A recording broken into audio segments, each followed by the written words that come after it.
summer, so my car became her car, which means I get to ride home with 35 freshmen. Not that I'm bitter. We're supposed to clear out of the music room by 5, so I take apart the kit and carry it into the storage closet, drum by drum. I'm the only one who uses the school kit. Everyone else who plays has their own set in the finished basements of their personal mansions. My friend Nick has a customizable Yamaha DTX 450K E-kit, and he doesn't even drum. I could never afford that in a billion years. But that's Shady Creek. The late bus doesn't leave for another half hour, so I guess I'll be a theater groupie. No one ever cares if I wander into rehearsal, even though the show opens on Friday. Honestly, I crash rehearsals so often, I think people forget I'm not in the play. Most of my friends are. Even Nick, who'd never auditioned for anything in his life until this. I'm pretty sure he only did it to spend time with his sickeningly adorable girlfriend. But since he's a true legend, he managed to snag the lead role. I take the side hallway that leads directly backstage and slip through the door. Naturally, the first person I see is the Peanut himself, my #1 bro, demolisher of Oreos, Simon Spear. Leah! He's standing in the wings, half in costume, surrounded by dudes. No clue how Miss Albright talked so many guys into auditioning this year. Simon shrugs away from them. You're just in time for my song. I planned that. You did?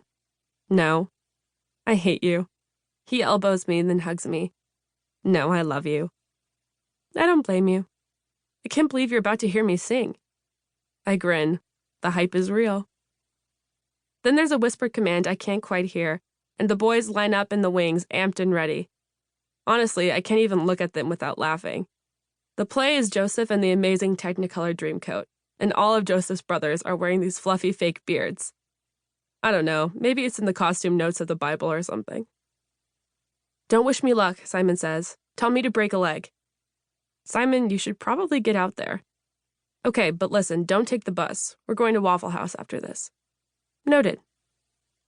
The boys shuffle on stage, and I step deeper into the wings. Now that the flock has cleared, I can see Cal Price, the stage manager, stationed at a desk between the curtains.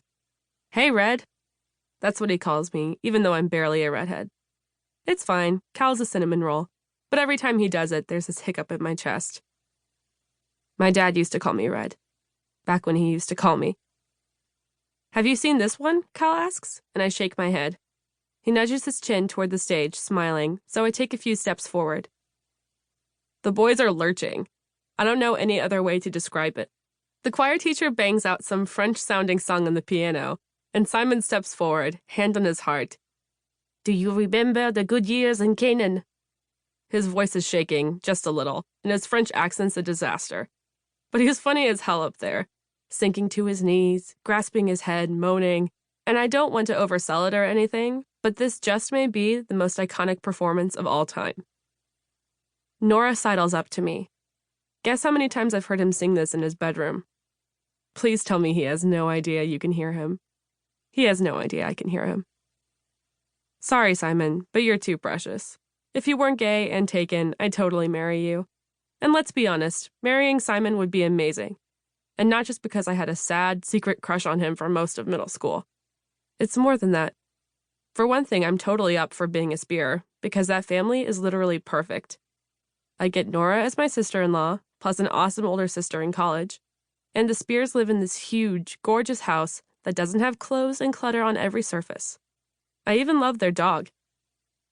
The song ends, and I slip out and around to the back row of the auditorium, known among theater kids, aspirationally, as Makeout Alley. But I'm all alone back here, and only halfway participating, surveying the action from across the room. I've never been in a play, even though Mom's always trying to get me to audition. But here's the thing.